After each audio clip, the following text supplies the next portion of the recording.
మధురం మధురం నీ వాక్యం నా త్రోవకు దీపం నీ వాక్యం. యేసు నామంలో మీకు శుభములు సమృద్ధిగా కలుగునుగాక.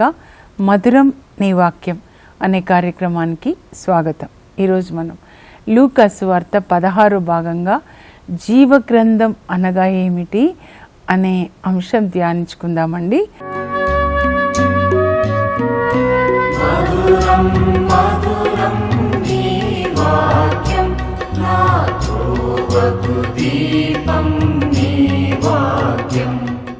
ఎందుకంటే ఈ లూకా సువార్త 10వ అధ్యాయం, ఈరోజు వాక్య భాగం లూకా 10 అండి. ఇందులో యేసు ప్రభు తన శిష్యులతో మాట్లాడుతూ జీవగ్రంథం అనే మాటని వాడతారండి. అసలు ఈ జీవగ్రంథం అంటే ఏంటి, అది ఎక్కడ ఉంది, అందులో ఎవరి పేర్లు ఉన్నాయి, తప్పకుండా మనం తెలుసుకోవాలండి. ఎందుకంటే ఈ జీవగ్రంథం పరలోకంలో ఉంటుందండి. గొర్రెపిల్ల యొక్క జీవగ్రంథం అని. ఆ జీవగ్రంథంలో ఎవరి పేర్లు ఉంటాయో వాళ్ళు మాత్రమే పరలోకానికి వెళ్తారు. జీవగ్రంథంలో ఎవరి పేర్లు ఉండవో వాళ్ళందరూ నరకానికి వెళ్తారు, అగ్నిగుండంలోనికి నెట్టివేయబడతారు అని ప్రకటన గ్రంథంలో రాయబడి ఉంటుందండి. సో అవి 3 చోట్ల ఉంటుంది ప్రకటన గ్రంథంలో జీవగ్రంథము అనే మాట. ఆ తర్వాత ఈరోజు లూకా సువార్త 10వ అధ్యాయంలో 20వ వచనంలో కూడా యేసు ప్రభు ఆ మాటను వాడతారనమాట. యాక్చువల్గా లూకా సువార్త 10వ అధ్యాయం అనగానే మనకేం గుర్తు రావాలో తెలుసా? మంచి సమరయుడు అనమాట. మంచి సమరయుని ఉపమానం లూకా సువార్తలో అనేక ఉపమానములు ఉన్నాయండి. అందులో తప్పిపోయిన కుమారుడు ద బెస్ట్, తర్వాత నెక్స్ట్ బెస్ట్ ఏంటంటే మంచి సమరయుడు. మనందరము మంచి సమరయులాగా అవసరంలో ఉన్న వాళ్ళకి, అవసరంలో ఉన్న పొరుగు వాళ్ళకి సహాయం చేయాలి, కనికరం కలిగి ఉండాలి. ప్రార్థన కాదు ముఖ్యము, కనికరాన్ని కలిగి ఉండాలి. కనికరంను కలిగి ఉన్నవాడే క్రైస్తవుడు. పేదల పట్ల, వృద్ధుల పట్ల, రోగుల పట్ల, మన ఇంట్లో తల్లిదండ్రులు, తోడబుట్టిన వాళ్ళు, పని చేసే చోట అందరి పట్ల ప్రేమ కలిగి ఉండాలి. దేవుని రాజ్యము అంటే ప్రేమ రాజ్యం. దేవుడు అంటే ప్రేమ. ఆ యేసు మనలో ఉంటే మన నిండా ప్రేమ ఉంటుంది. ఆ ప్రేమ మనం ప్రతిరోజు అందరికీ పంచి పెడతామన్నమాట. ఇప్పుడు లూకా సువార్త 10వ అధ్యాయం అండి. ఇక్కడ యేసు ప్రభు 72 మంది శిష్యులని సువార్త బోధనకి పంపిస్తున్నారండి. ఇద్దరిద్దరుగా పంపిస్తున్నారు. అలా పంపించేటప్పుడు వాళ్ళకి కొన్ని ఇన్స్ట్రక్షన్స్ ఇస్తారు. జాలే జోలే అట్లా ఏం తీసుకొని వెళ్ళొద్దు, దారిలో కుశల ప్రశ్నలు వేయొద్దు, ఇంకా మీరు ఏ ఇంట్లో ప్రవేశిస్తే ఆ ఇంటికి సమాధానం కలుగునుగా, కానీ నా పేరిట ఆ ఇంటిని ఆశీర్వదించండి. మీరందరూ ముందు ఇది నేర్చుకోవాలి. ఏ ఇంట్లో అడుగు పెడతారో ముందు అక్కడ ఆగి ఆ ఇంటిని ఆశీర్వదించండి. యేసు నామంలో వీళ్ళకి సంతోషం, సమాధానం, ఆరోగ్యం, వీళ్ళ పిల్లలు ఆశీర్వదించబడాలి, దేవుని చిత్తం నెరవేరాలి, వీళ్ళ జీవితంలో యేసు ప్రభు మంచి కాపరిగా ఉండాలి, అలా ఆశీర్వదించమని చెప్తారండి. ఇంకా తర్వాత వాళ్ళు వెళ్తారు, వెళ్ళి సువార్త బోధిస్తారు, బోధించి తిరిగి వస్తారనమాట. యేసు ప్రభు వెయిట్ చేస్తూ ఉంటారు వీళ్ళు వచ్చి ఏం చెప్తారని. వాళ్ళు సంతోషంగా చెప్తారు, ప్రభువా ఇదిగో మీ నామంలో దయ్యాలు మాకు లోబడుతున్నాయి, యేసు నామం అనగానే దయ్యాలు వెళ్ళిపోతున్నాయి, వెళ్ళిపో అంటే వెళ్ళిపోతున్నాయి. వాళ్ళకి చాలా సంతోషం, ఫస్ట్ టైం ఎక్స్పీరియన్స్ అనమాట. దయ్యాలు వెళ్ళిపోతున్నాయి, రోగాలు వెళ్ళిపోతున్నాయి, రోగాలన్నీ కూడా, వ్యాధులు నయం చేయబడుతున్నాయి. అబ్బా చాలా థ్రిల్లింగ్గా ఉంటుంది అనమాట, ఫస్ట్ టైం ఎక్స్పీరియన్స్. అప్పుడు ప్రభు ఏమంటారంటే చాలా ముఖ్యమైందండి.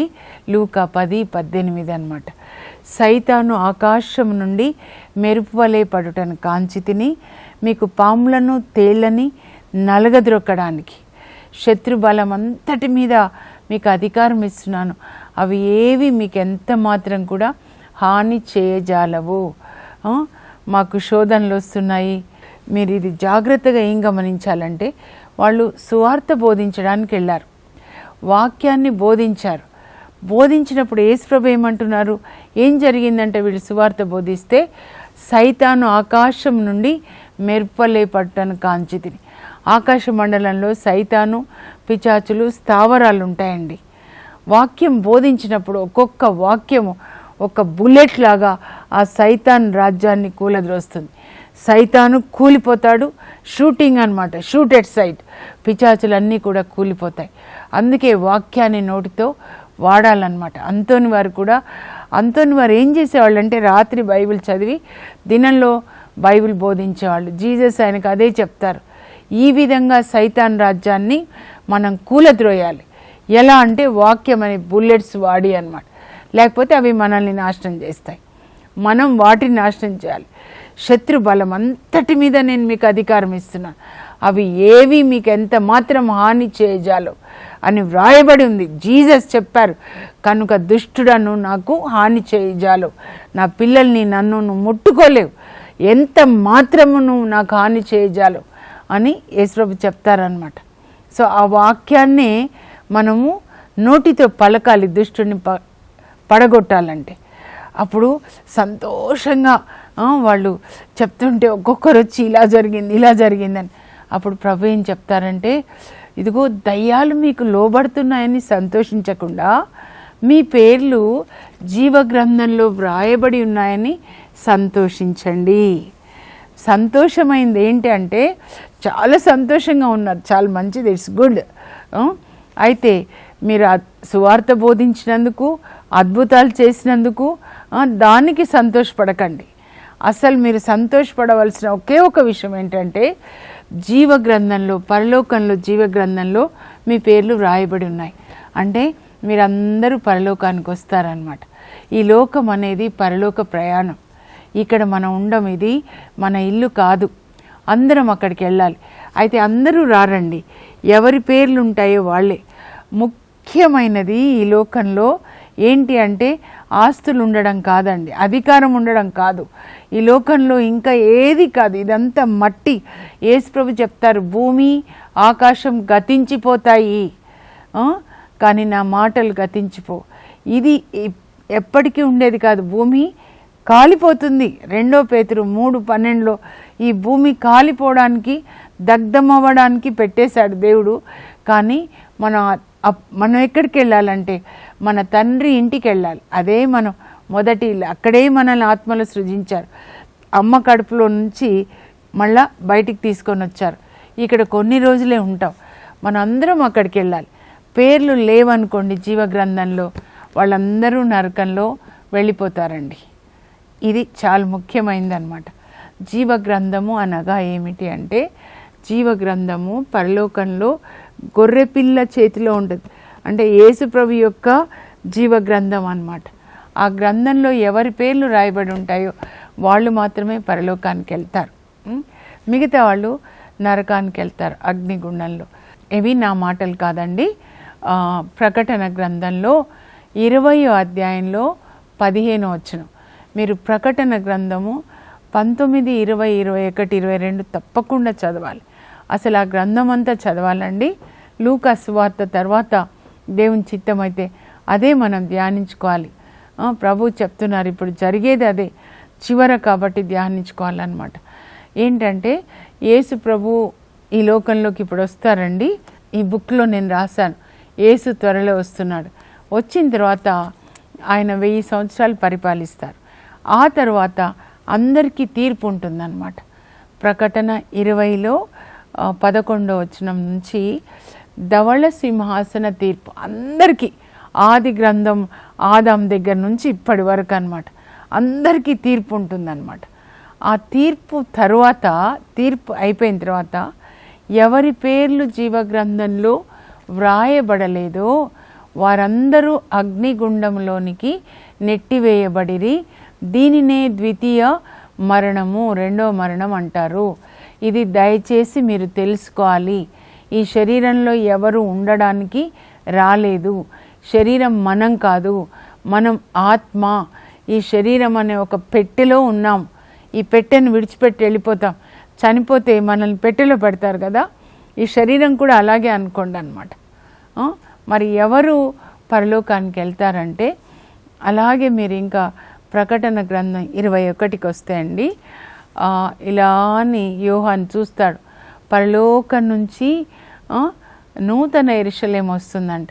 అంటే పరలోక నమూనాను చూపిస్తాడనమాట దేవుడు దూత ద్వారా. ఆ పరలోకం ఎలా ఉంది అంటే బంగారం అన్నమాట. 4 వైపులా స్క్వేర్ లాగా ఉంది. ఒక్కొక్క వైపు 3 ద్వారాలు అన్నమాట. 12 ద్వారాలు. వాటి మీద ఇజ్రాయేల్ 12 గోత్రాల వాళ్ళ పేర్లు ఉంటాయి. దానికి 12 పునాదులు కూడా. ఆ పునాది రాళ్ల మీద అపోస్తుల పేర్లు ఉంటాయి అన్నమాట. అయితే అది కిందికి వచ్చేస్తుంది అన్నమాట. తీర్పు తర్వాత వీళ్ళందరూ అగ్నిగుండంలోకి నెట్టివేయబడ్డారు కదా, దుష్టులు, శరీర వాంఛల చొప్పున జీవించిన వాళ్ళు. మరి దేవుని యొక్క వాక్యం ప్రకారం జీవించిన వాళ్ళు గొర్రెలు కుడి ప్రక్కన ఉంటారు. యేసు ప్రభు వాళ్ళందరినీ ఈ పరలోకం ఇలా విమానంలాగా వస్తే వాళ్ళందరినీ అందులోకి తీసుకొని వెళ్తారనమాట. అయితే దాని వివరణ అంతా ఉంటుందండి. అది ఎలా ప్రకాశిస్తుంది, అక్కడ దేవుడే వాళ్ళకి వెలుగు, ఇంకా కన్నీళ్ళంతా ఏది ఉండదు. అయితే ప్రకటన 21:27 అండి, అపవిత్రమైనది ఏదియు ఆ నగరంలో ప్రవేశించదు. అంటే పరలోకంలో అపవిత్రమైనది ప్రవేశించదండి. పరిశుద్ధుడైన దేవుని యొక్క నివాస స్థలం, పరిశుద్ధులే అక్కడికి ప్రవేశిస్తారు, అక్కడికి వెళ్తారనమాట. అబద్ధాలు జరిగించేవాళ్ళు, దుష్కార్యములు చేసేవాళ్ళు ఆ నగరంలో ప్రవేశించరు. కానీ గొర్రెపిల్ల యొక్క, అంటే యేసుప్రభు అన్నమాట, గొర్రెపిల్ల యొక్క జీవ గ్రంథమున ఎవరి పేర్లు వ్రాయబడి ఉన్నవో వారు మాత్రమే ఆ నగరంలో ప్రవేశింతురు, పరలోకంలో ప్రవేశిస్తారు. మీరు తెలుసుకోవాల్సిన ముఖ్యమైన గొప్ప సత్యం అన్నమాట ఇది. ధనికుడు నరకానికి వెళ్ళి కాలిపోతూ అయ్యో తండ్రి అబ్రహాం అంటే దట్స్ టూ లేట్ అండి, సారీ అని చెప్తారు. సారీ. ఇప్పుడు మనం ఎలా జీవించాలంటే యేసు ప్రభు ఏదైతే బోధించాడో, ఎలా జీవించారో అలా మనం జీవించాలన్నమాట.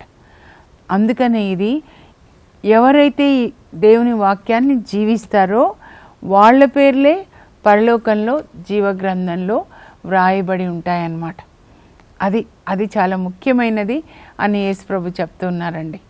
ఇంకా ప్రకటన 3లో 5వ వచనం మీరు చూస్తే అక్కడ సార్దీస్ సంఘాన్ని గురించి యేసు ప్రభు యోహాన్కి బోధిస్తూ ఉన్నారనమాట.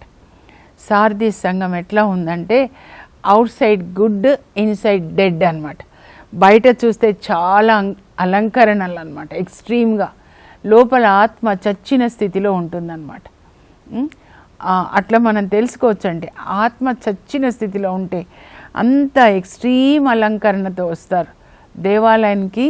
దేవుని వాక్యం వినడానికి రావాలి, జీవితాన్ని సరిచేసుకోవడానికి రావాలి. అయితే అక్కడ ప్రభు ఏం చెప్తున్నారంటే, మీకు మిగిలి ఉన్న దాన్ని ఇప్పుడైనా కాపాడుకోండి, కొద్దిగా విశ్వాసం ఇంకా ఉంది రెపరెపలాడుతూ, ఆ కొద్దిగన్నా కాపాడుకోండి మీరు అని చెప్తున్నారనమాట. అప్పుడు ఎవరైతే మీకున్న విశ్వాసాన్ని కాపాడుకొని దూరంగా వెళ్ళిపోయినారు ఈ లోక విషయాల్లో, మళ్ళా తిరిగి రండి, హృదయ పరివర్తన చెందండి, మీ పాపాలకి పశ్చాత్తాపడి వాక్యం ప్రకారం జీవించినట్లయితే మీరు నాతో కలిసి ధవళ వస్త్రాలు, తెల్లని వస్త్రాలని ధరించి పరలోకానికి వస్తారు. మీరు ఎప్పుడైతే రిపెంట్ అవుతారో, హృదయ పరివర్తన చెందుతారో, నేను మీ పేర్లని జీవగ్రంథం నుంచి తొలగించను. కొన్నిసార్లు పేర్లు రాయబడితే కూడా తర్వాత మళ్ళీ కట్ చేస్తారండి. మనం లోకం దృష్టిలో చాలా కరెక్ట్గా ఉన్నామేమో, కానీ యేసు ప్రభు మన హృదయాన్ని పరిశోధిస్తాడండి, రీసెర్చ్ చేస్తాడనమాట, యాంజియోగ్రామ్ చేస్తాడు. ఆయనకి నచ్చనివి, వాక్యం ప్రకారం లేనివి పైకి బాగానే ఉండొచ్చు, out side good, inside dead అనమాట. వాళ్ళ పేర్లు ఉంటే కూడా డిస్క్వాలిఫై అయిపోతారంటే భయం చే వణకుచు మీ రక్షణ కొరకు మీరు శ్రమించాలి. మీరు దేవుని ముందు నిలబడ్డప్పుడు తీర్పు దినాన మీ భర్త, మీ భార్య, మీ తండ్రి, మీ పిల్లలు ఎవరి కొరకు మీరు అవినీతి పనులు చేశారో వాళ్ళెవరూ కాపాడలేరండి. ఎవరి తీర్పు వాళ్ళది. ఇండివిజువల్గా మనం దేవుని ఎదుట నిలబడాలి. 2 కొరింథీ 5:10 రాయబడి ఉంటుంది. నీవు దేవుని ఎదుట తీర్పునకై నిలబడాలి. ఈ లోకంలో శరీరంలో ఉన్నప్పుడు చేసిన ప్రతి పనికి, ఆలోచనకి, మాటకి, క్రియకి తీర్పు ఇవ్వబడుతుంది. కనుక మీరు సిద్ధపడి ఉండండి. జీవ గ్రంథంలో మీ పేర్లు రాయబడేటట్లుగా. వ్రాయబడి కూడా మళ్ళీ తప్పిపోకూడదు. కొన్ని రోజులు బాగుండి మళ్ళీ తప్పిపోకూడదు. చివరి వరకు గేమ్స్లో మీరు ఆటల పోటీలో గెలవాలంటే ఆ చివరి వరకు బాగుండాలి. దగ్గర వరకు వచ్చి కూడా మళ్ళీ ఫెయిల్ కావచ్చు కదండి. చాలా ముఖ్యం అన్నమాట. అది యేసుప్రభు వాళ్ళకి చెప్తున్నారు. ఎందుకు చెప్తున్నారంటే సువార్త బోధించవచ్చు, అద్భుతాలు చేయొచ్చు, దయాల్ని వెళ్ళగొట్టవచ్చు, కానీ దేవుని చిత్తం చెయ్యని వాళ్ళ పేర్లు అక్కడ ఉండవండి. ఇవి కాదు ముఖ్యం. సువార్త బోధించడం కాదు, అద్భుతాలు చేయడం కాదు, స్వస్థతలు చేయడం కాదు. ఇప్పుడైతే అనేకమైనవి చూస్తున్నాం. అపోస్తుల కార్యాల్లో అపోస్తులు ఎలా బోధించారో అలాంటిది కరెక్ట్ బోధన అండి. బాప్తిస్మ యోహాను లేదా యేసుప్రభు, అపోస్తులు, ఆ తర్వాత పునీతులు తీసుకోండి, లేదంటే ప్రవక్తలు తీసుకోవాలన్నమాట. ఇప్పుడు వచ్చినవి 20 సంవత్సరాల నుంచి సెల్ఫ్ గ్లోరీ కోసం కరెక్ట్ కాదు. అలాంటి వాళ్ళు దేవుని చిత్తం లేకుండా అద్భుతాలు చేసేవాళ్ళు. వాళ్ళని గురించి మత్తయి 7:22లో ప్రభు అంటున్నారు, కడపటి దినాన అంటే తీర్పు దినాన అనేకులు వచ్చి యేసు ప్రభుతో చెప్తారంట, ఏంటి మేము మీ పేరిట ప్రవచించాము, దయ్యాలు వెళ్ళగొట్టాము, అద్భుతాలు చేశాం అంటే ప్రభు అంటారంట, దుష్టులారా నా నుండి తొలగిపోండు, నేను మేము ఎరగను. దేవుని చిత్తం లేకుండా ఏ అద్భుతాలు కూడా చేయకూడదండి. మీరు అపోస్తుల కార్యాలు 3వ అధ్యాయంలో దేవాలయానికి వెళ్తున్నారు. మధ్యాహ్నం 3 గంటల సమయానికి పేతురు, యోహాన్ అక్కడ కుంటివాడు ఉంటాడు కదా, భిక్షం అడుక్కోవడానికి రోజు ఆయనను అక్కడ తీసుకొస్తారు. మరి అంతకుముందు కూడా ఆయన వయసు దాదాపు పెద్ద వయసే కదా, 40 సంవత్సరాలు అట్లా ఉండొచ్చు అనమాట, పెద్దవాడు. యేసు ప్రభు కూడా ఆ దేవాలయానికి వెళ్ళారు, బోధించారు కదా. మంగళవారం రోజు పరిశుద్ధ దినాన అయితే మంగళవారం రోజు ఆయన అక్కడే ఉన్నాడు కుంటివాడు, కానీ స్వస్థపరచలేదు. ఎందుకంటే దేవుని చిత్తం కాదది. యేసు ప్రభు ఏది మాట్లాడినా, ఏది బోధించినా, అద్భుతం చేసినా తండ్రి ఏది చెప్తే అదే చేశాడనమాట. మనము అద్భుతాలు చేయడం కాదు ముఖ్యము, స్వస్థతలు చేయడం కాదు ముఖ్యము, దేవుని చిత్తం చేయాలి. జాన్ మరియా వియాన్ని గారు ఎంత హంబుల్ అండి. బాప్తిస్మ యోహాన్ దేవుని చిత్తం చేయడం ముఖ్యమైనదన్నమాట. ఆ తర్వాత యేసు ప్రభు పరిశుద్ధాత్మలో ఆనందిస్తారనమాట. ఆనందించి తండ్రి, పరలోక తండ్రితో మాట్లాడుతున్నారనమాట. మీరు జ్ఞానులకు, వివేకులకు ఈ సంగతులు మరుగుపరిచి ఇలా పసిపిల్లలకి నీవు ఈ సంగతులన్నీ, పరలోక సంగతులు అన్నీ తెలియపరిచావు, నీకు వందనాలు. పరలోక తండ్రి పరలోక విషయాలు అన్నీ కూడా ఈ పసిపిల్లల లాంటి మనస్సున్న అపోస్తులకి బయలుపరిచాడు. కానీ అక్కడ పరిసయ్యులు, ప్రధాన అర్చకులు, చాలా జ్ఞానం ఉన్నారు, ధర్మశాస్త్ర బోధకులు, వాళ్ళకి బయలుపరచలేదన్నమాట. Bible is meant for the babies, పసిపిల్లల లాంటి, పౌరం లాంటి మనసున్న వాళ్ళకి అనమాట. ఆ తర్వాత వాళ్ళకు కూడా చెప్తారు, మీరు చూడాలనుకున్నవి, వినాలనుకున్నవి, రాజులు, ప్రవక్తలు వాళ్ళు చూడాలనుకున్నారు. They wanted to see and listen but they could not. కానీ మీరు చూస్తున్నారు బికాస్ యు ఆర్ బ్లెస్డ్. దావీదు రాజులు కానీ వీళ్ళందరూ యేసు ప్రభువుని చూడాలనుకున్నారు కానీ చూడలేకపోయారు. ఇంకా తర్వాత ముఖ్యమైనది ఏంటంటే మంచి సమరయుడండి. యాక్చువల్గా టైటిల్ అదే పెడదామని నేను అనుకున్నాను, కానీ తర్వాత మళ్ళా ప్రేరణ కాదమ్మా, జీవ గ్రంథం చాలా ముఖ్యమైనది, దాని గురించి చెప్పాలి అని ప్రేరణ, అందువల్ల అది చెప్పాను. మంచి సమరయుడు 10వ అధ్యాయం అనగానే, లూకా సువార్త అనగానే ఇది గుర్తు రావాలండి. ఒక ధర్మశాస్త్ర బోధకుడు యేసు ప్రభు దగ్గరకు వచ్చి ఆయన అడుగుతాడు, నిత్య జీవం పొందాలంటే నేనేం చేయాలి? ఆయన ధర్మశాస్త్ర బోధకుడు అంటే ధర్మశాస్త్రాన్ని బోధిస్తున్నాడు, టీచర్ ఆఫ్ ద లా అనమాట. అయితే నీకెట్లా అర్థమవుతుంది? ధర్మశాస్త్రం బోధిస్తున్నావు కదా, మరి అందులో నువ్వెలా అర్థం చేసుకున్నావు? నువ్వు అసలు ఏం బోధించావు? పరలోకానికి వెళ్ళాలంటే ఏం చేయాలి అని. అప్పుడు ఆయన ఏం చెప్తారంటే, నీ దేవుడైన ప్రభుని పూర్ణ హృదయంతో, పూర్ణ ఆత్మతో, పూర్ణ మనస్సుతో, పూర్ణ శక్తితో ప్రేమించాలి. అలాగే నీలాగే నీ పొరుగు వాళ్ళని ప్రేమించాలి. అప్పుడు యేసుప్రభు అంటారు, కరెక్ట్గా చెప్పావయ్యా, నువ్వు అలాగే చెయ్యి, పరలోకానికి వెళ్తావు. అప్పుడు ఇంకా యేసుప్రభుని పరీక్షించాలి, తనను తాను సమర్థించుకోవాలని, నా పొరుగువాడు ఎవరు అని అడుగుతారు. అప్పుడు యేసుప్రభు ఈ ఉపమానం చెప్తారు. ఆయన అడగడం మంచిదే అయింది, ఎందుకంటే మనకు ఒక మంచి ఉపమానం అన్నమాట. యెరూషలేము నుంచి, అంటే దేవుని సన్నిధి, యెరికోకి ఒక వ్యక్తి వెళ్తున్నాడు. దారిలో దొంగలు ఆయనని కొట్టి ఆయనకున్నదంతా దోచుకొని, ఎంత కొట్టారంటే కొన ఊపిరితో విడిచిపెట్టి వెళ్ళారు. రక్తం కారుతుంది. ఒక యాజకుడు వెళ్తున్నాడు, చూస్తున్నాడు రక్తం కారుతూ, ఎంత వేదనలో ఉండొచ్చో, కానీ తప్పుకొని పోతాడు, నాకెందుకులేని. ఇంకొక ఆయన వస్తాడు, లేవీడు, ఆయన చూస్తాడు, తప్పుకొని పోతాడు. కానీ సమరీయుడు, అంటరాని వాళ్ళుగా చూస్తారండి వీళ్ళు, ఈ యూదులు వాళ్ళని. ఆయన వచ్చి గాడిద మీద వెళ్తున్నాడు, దిగి గబాగబా అతనిని చూచి జాలిపడి. క్రైస్తవుల యొక్క మొదటి లక్షణం ఏంటంటే జాలి, కరుణ మీ హృదయంలో ఉండాలి. ఊరికే జపాలు చెప్పడం కాదు, ఈ పరిసయ్యులలాగా. జాలిపడి ఆయన గాయాలకి తైలం పోసి, మరి ద్రాక్షరసం పోసి కట్టుకట్టి, నీకేం కాదు అని త్రాగడానికి కూడా ద్రాక్షరసాన్ని ఇచ్చుంటాడు. నేనున్నాను కదా, నీకేం కాదు అనగానే ఆయనకి చాలా ధైర్యం వస్తుంది. గబాగబా కట్లు కట్టి ఆయనని సత్రానికంటే హాస్పిటల్ తీసుకెళ్ళి చేర్పిస్తాడు. రాత్రంతా ఉండి సేవ చేస్తాడు. అప్పుడు ఇంకా ఉదయాన్న తన పని మీద వెళ్తున్నాడు కదా, అక్కడ సత్రపు యజమాని అంటే 2 దీనారాలు అంటే డబ్బు కట్టాడు. అంత అవుతుంది అనమాట హాస్పిటల్లో ఒకరోజు ఉంటే. ఒకవేళ ఇంకా కొంచెం ఎక్కువ అవుతే కూడా, నేను పని మీద వెళ్తున్నా, వచ్చి ముగించుకొని వచ్చేటప్పుడు మిగతా అది కడతాను. అప్పుడు యేసుప్రభు అంటారు, ఈ పై ముగ్గురులో ఆ వ్యక్తికి, దొంగలు దోచుకున్న వ్యక్తికి పొరుగువాడు ఎవరు?